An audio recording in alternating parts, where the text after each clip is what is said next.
The Zaxarian scout ship Nebula Hunter slipped into the Sol system quietly.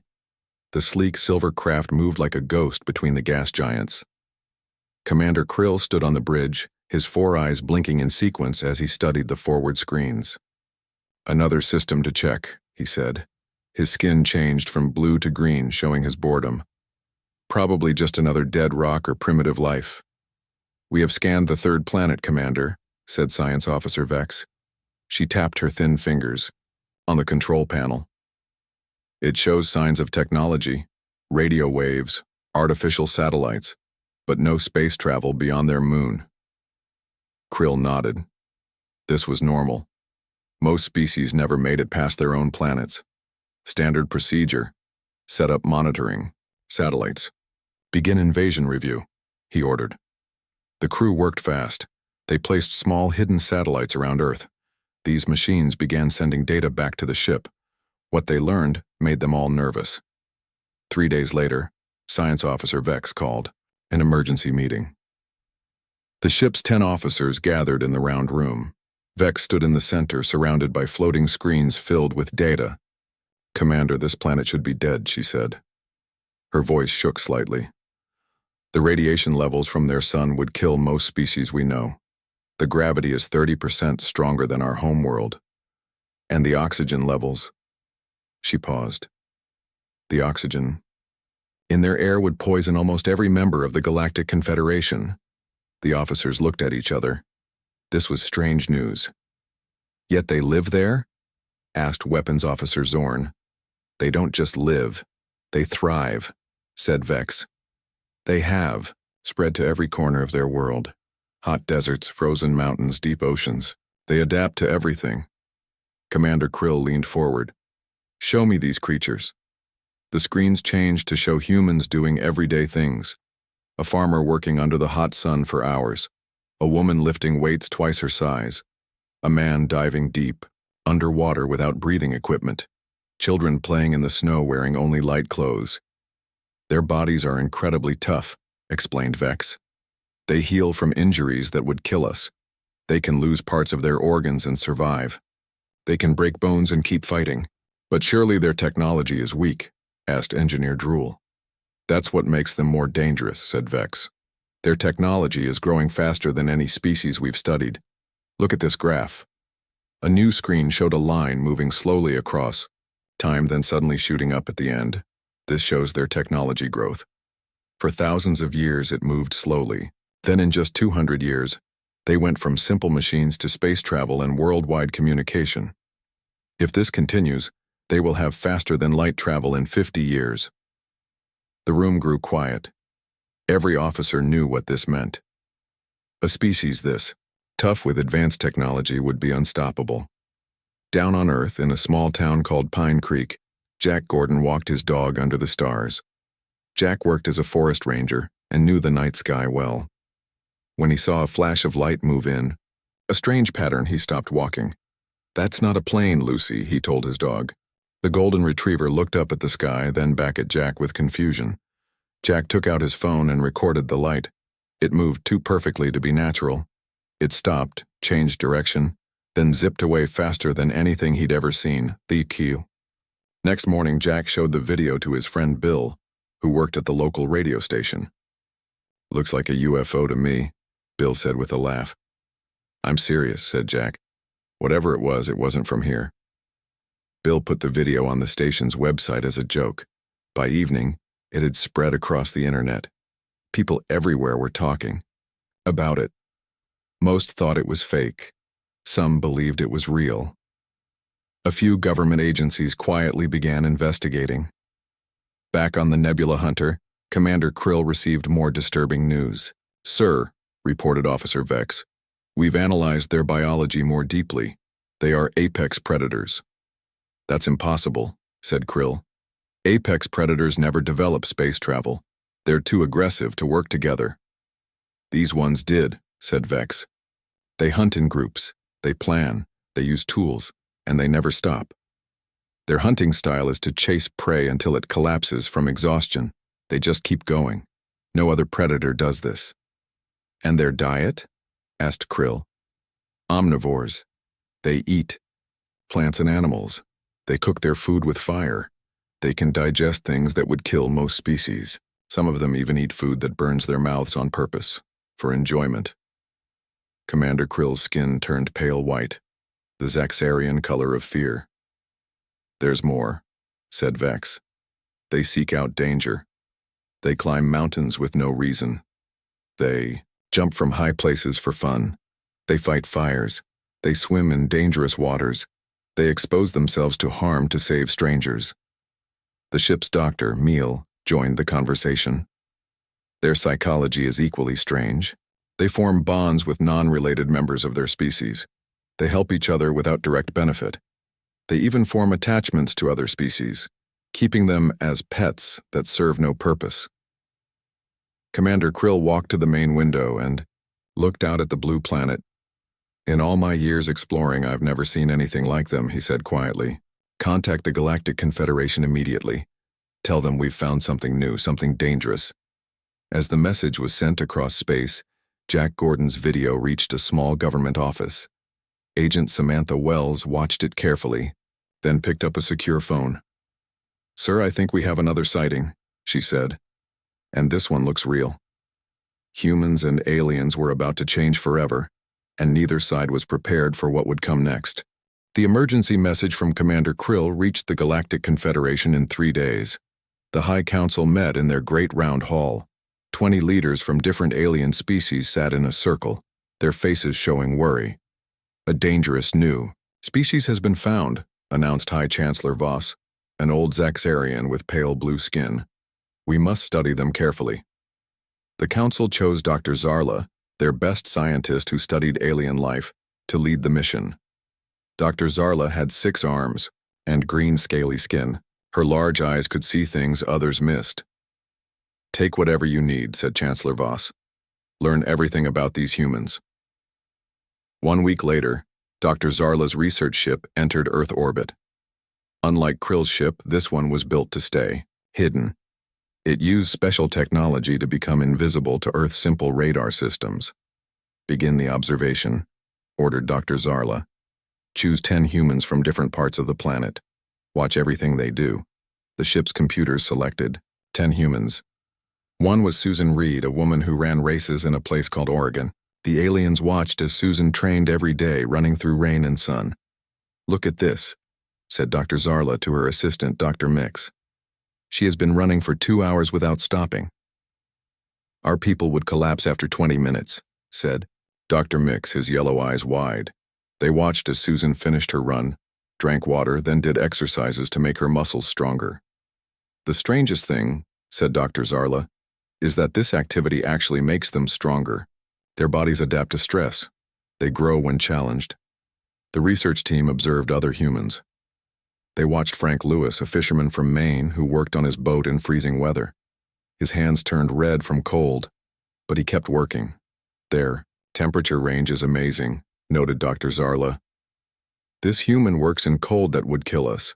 Others live in deserts that would burn our skin." Most shocking was watching Maria Garcia, a firefighter in Arizona. The aliens recorded as she ran into a burning building to save people she didn't even know.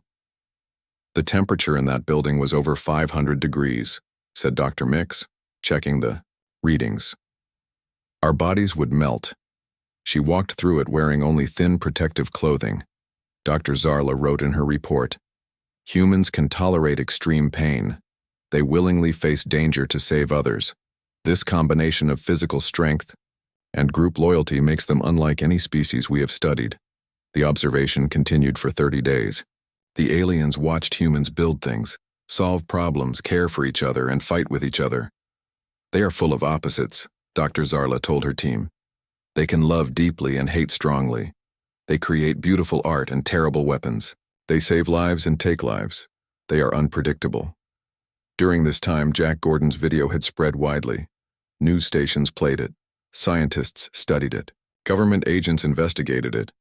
Agent Samantha Wells drove to Pine Creek to meet Jack. She wore a plain black suit and showed a government ID. "Mr. Gordon, I need to ask you some questions about what you saw," she said. Jack sat at his kitchen table while Samantha recorded his story. "It moved like nothing I've ever seen," Jack explained. No plane or satellite can change direction that fast. Did you see this object with anyone else? Asked Samantha. Just my dog, Jack said with a smile. But Lucy isn't a reliable witness.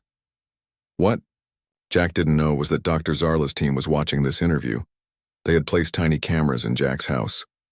This human has seen our monitoring satellite, said Dr. Mix with worry. Others are investigating. The humans are more observant than we expected, said Dr. Zarla.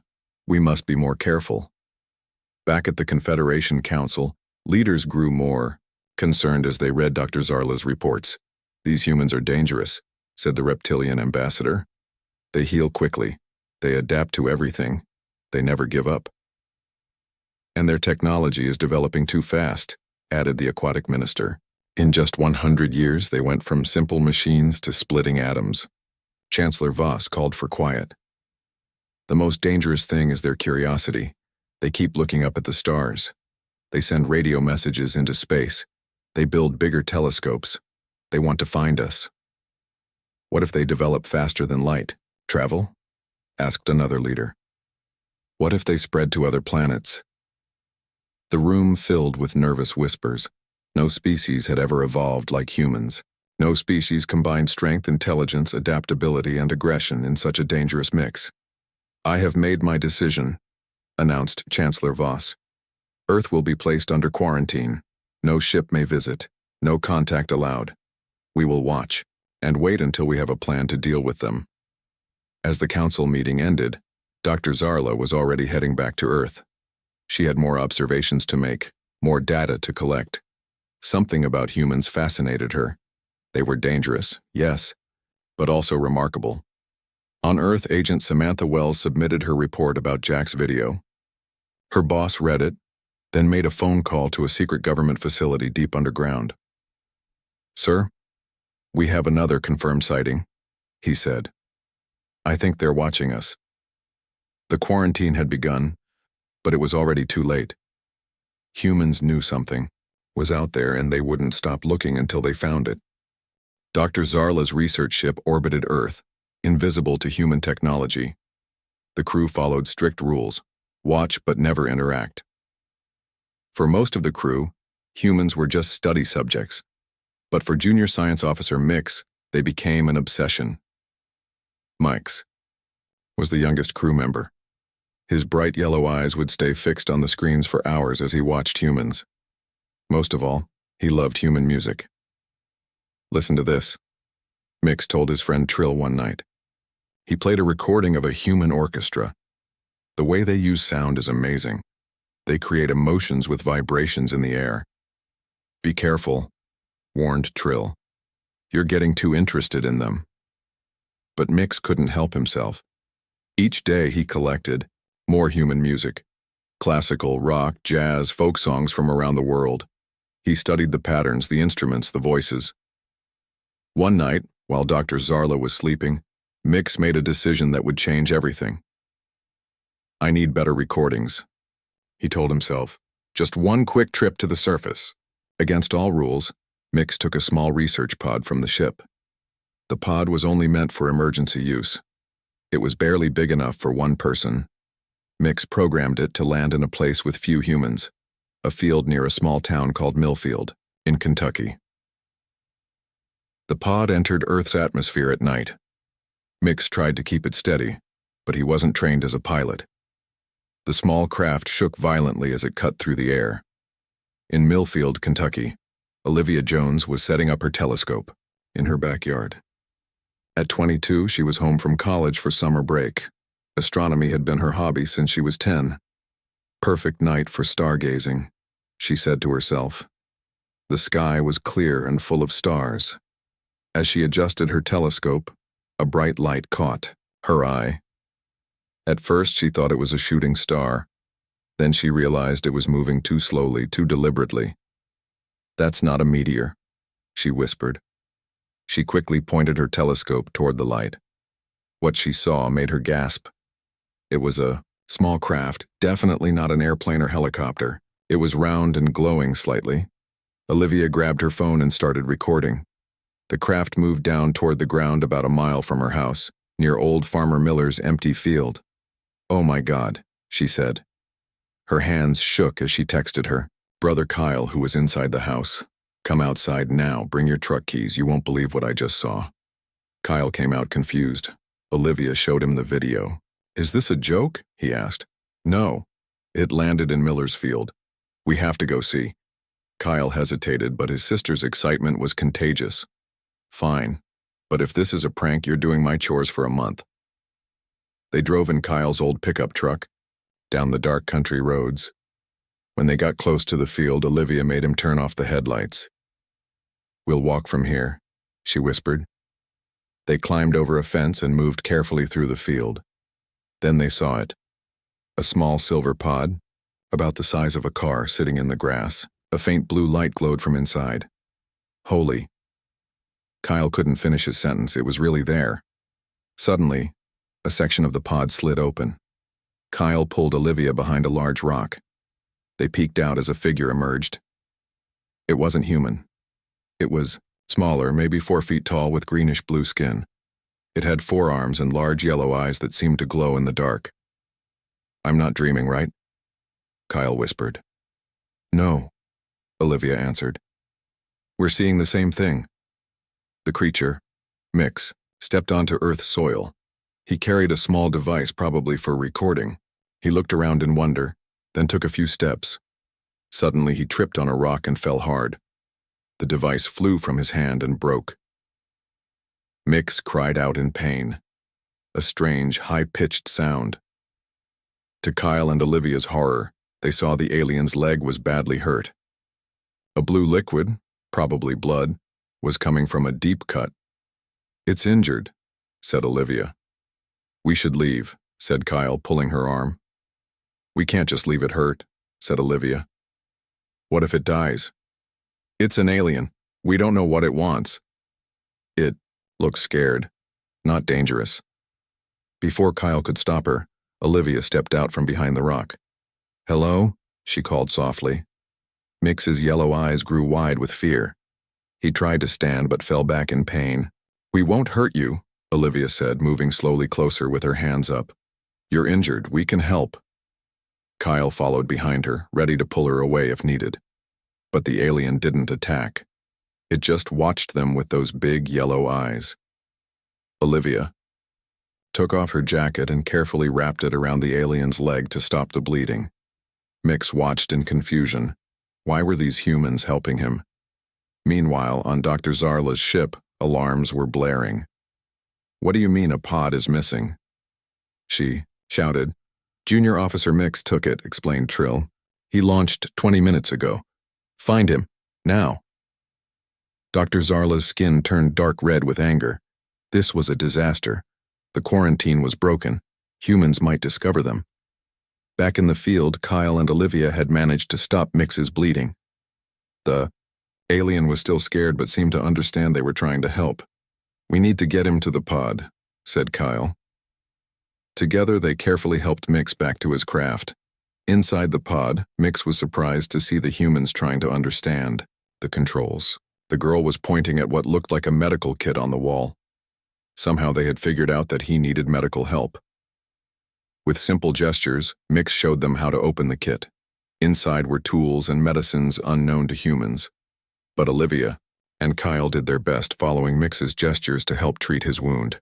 What none of them knew was that Olivia's video had already gone viral. Her friends had shared it online. News stations were picking it up, and a recovery team from Dr. Zarla's ship was already on its way.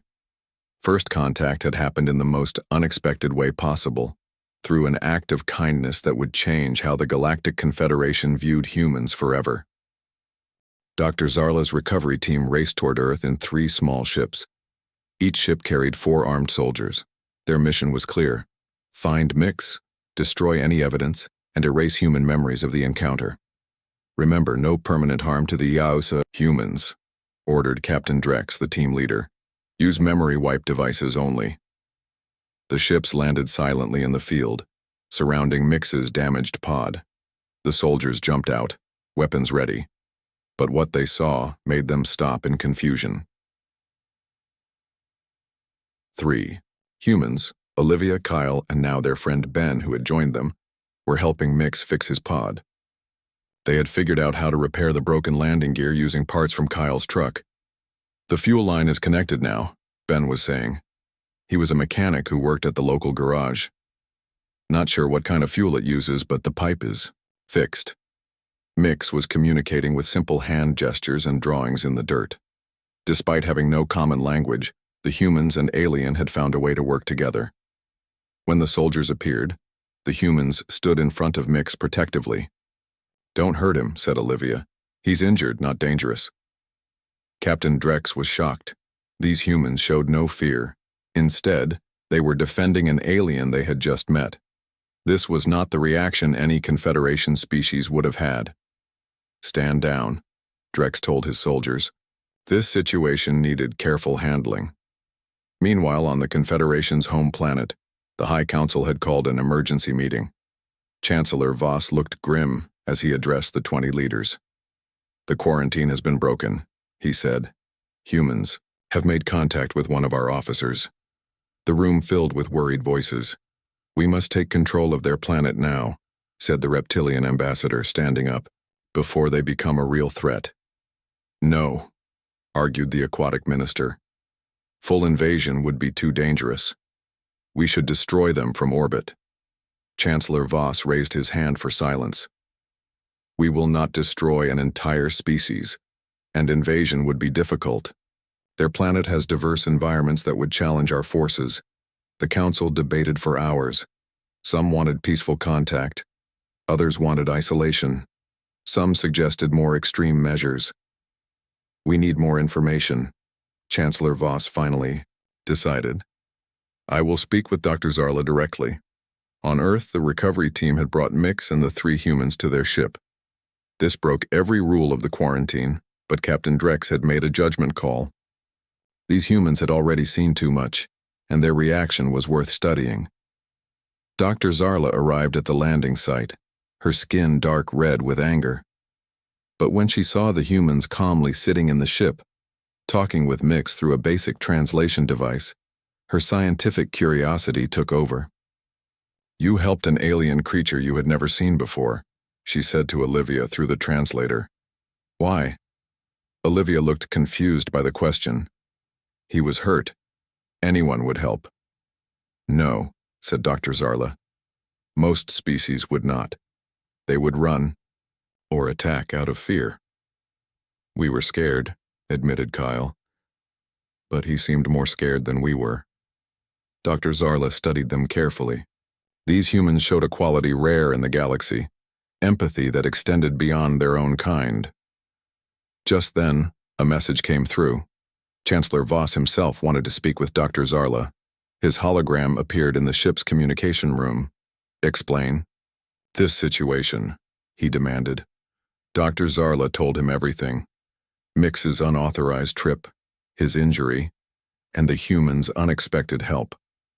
"These humans did not respond with fear or violence," she concluded. "They showed compassion and ingenuity.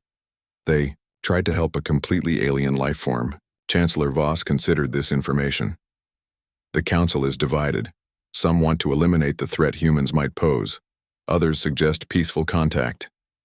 "Sir," said Dr. Zarla carefully, "I believe destroying or conquering them would be a terrible mistake. Explain." "When threatened, humans unite. Their history shows this clearly. They set aside differences to face common enemies. An attack would force them to develop defensive technology even faster." Chancellor Voss nodded slowly. "What do you recommend?" "Limited contact, controlled introduction. Perhaps with just these 3 humans as a start. They have already proven themselves capable of peaceful interaction." While this discussion happened, Olivia, Kyle, and Ben were showing Mix pictures of Earth on their phones. Mix was fascinated by everything: oceans, mountains, cities, animals. "Your world is so diverse," Mix said through the translator. "So many environments, so many life forms." "What's your planet like?" asked Ben. Mix showed them images of his homeworld, a place with purple skies, floating cities, and strange plants. The humans were amazed, but not frightened. Back in the communication room, Chancellor Voss made his decision. The quarantine has failed. We must adapt, he said. Begin limited diplomatic contact with these 3 humans, study their reactions, prepare for possible wider contact in the future. And Officer Mix? Asked Dr. Zarla. His punishment will be to become our first ambassador to humans, said Chancellor Voss with what might have been a smile. His mistake might have opened an important door. As Dr. Zarla left to tell the humans what would happen next, she felt a strange mix of worry and hope. Humans were unpredictable, yes. Their physical abilities were concerning. But their capacity for acceptance, for helping others unlike themselves, that was rare in the galaxy. Perhaps she thought there was more to fear in isolating them than in knowing them. 1 month after the meeting with Olivia, Kyle, and Ben, the Galactic Confederation was still divided about Earth. The 3 humans had been returned home with special communication devices hidden as normal watches. They were sworn to secrecy, but the Confederation knew that humans rarely kept such secrets. Chancellor Voss stood on the observation deck of the massive Confederation flagship, watching Earth on the main screen. His 4 advisors stood behind him. The reports from Dr. Zarla are concerning, said First Advisor Leal. She has spent too much time with these humans. She sees them too positively. Perhaps, said Chancellor Voss. Or perhaps she sees something we missed.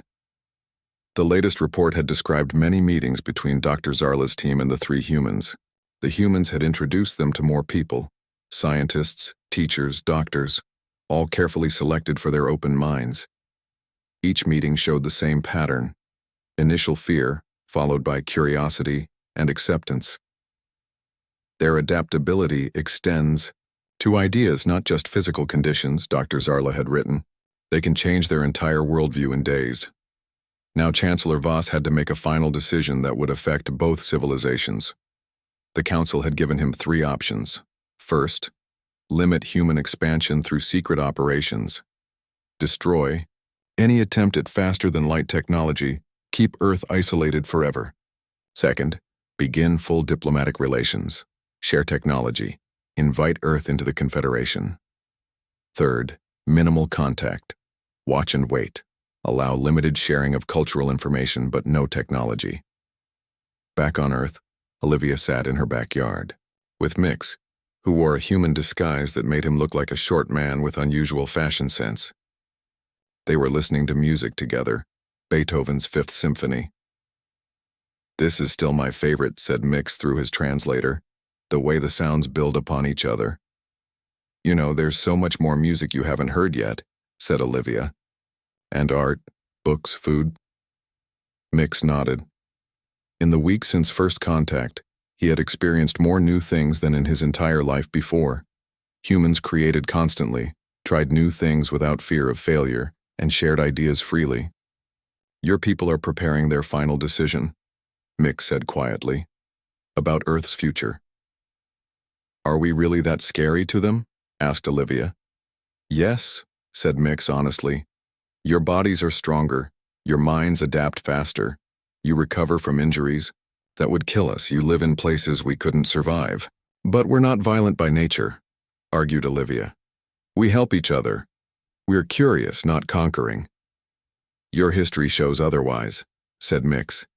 "You have fought many wars among yourselves." Olivia couldn't deny this. "We're still growing, still learning. We make mistakes, but we're trying to be better." While they talked, Kyle and Ben were meeting with Dr. Zarla in a small rented house that served as the aliens' secret base. The government still didn't know about the aliens. Only the small group chosen by Olivia and her brother had met them. "We need to show your leaders that we're ready for this," said Kyle. "That we can handle knowing we're not alone in the universe." Dr. Zarla's skin shifted to a thoughtful blue color. "Perhaps there is a way." In space, Chancellor Voss made his decision. "Prepare the diplomatic team," he ordered. "We will begin limited official contact with Earth's leaders." "Sir?" asked First Advisor Leal in surprise. "You choose option 2, full relations?" "No," said Chancellor Voss. Something between minimal contact and full relations. We will meet with their global leaders, share cultural knowledge, but limit technology transfer. Earth must develop at its own pace.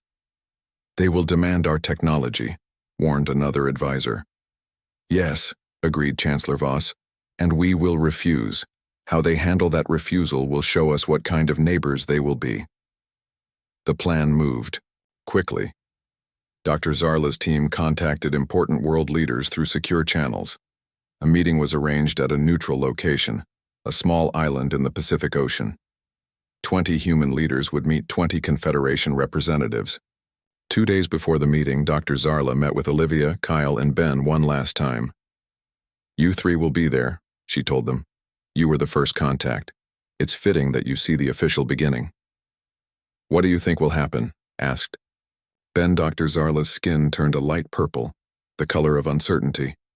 I don't know. Your leaders may demand technology we cannot share. They may reject our terms, or they may welcome a new relationship. And if they demand your technology? Asked Kyle. Then the Chancellor will have his answer about humans, said Dr. Zarla, and it will not be the answer I hope for. The day of the meeting arrived. The island was secured. No media was allowed. The sky opened as the Confederation ship descended, much larger than Mix's pod, silver and gleaming in the sun. The human leaders watched with a mix of fear, wonder, and calculation as Chancellor Voss and his delegation stepped onto Earth's soil. People of Earth, began Chancellor Voss, his words translated into all human languages. We come to you finally, after watching your world for many years. We come with both hope and concern. He explained the Confederation's fears, humans' physical abilities, rapid technological growth, and history of conflict. He offered cultural exchange but not advanced technology. The human leaders listened. Some looked angry, others fascinated. When Chancellor Voss finished, there was silence. Then, the Secretary General of the United Nations stood up. You fear us because we are different from you. We understand fear of the unknown. We have feared each other for the same reason throughout our history. She walked closer to Chancellor Voss. But we have learned something important from our fears. That difference can be strength when we work together, not against each other. She extended her hand, a human gesture of peace. We accept your terms. Cultural exchange first. Trust must be earned on both sides. Chancellor Voss looked at Dr. Zarla, who nodded encouragingly. He reached out and took the human's hand. That moment, the universe changed. Humans were no longer quarantined. They were neighbors. Dangerous neighbors, perhaps. Unpredictable neighbors, certainly. But neighbors with whom peace was possible. As Olivia watched from the back of the room, Mix whispered to her, Your music was right. Sometimes the most beautiful things begin with fear, but end with harmony. The galaxy would never be the same.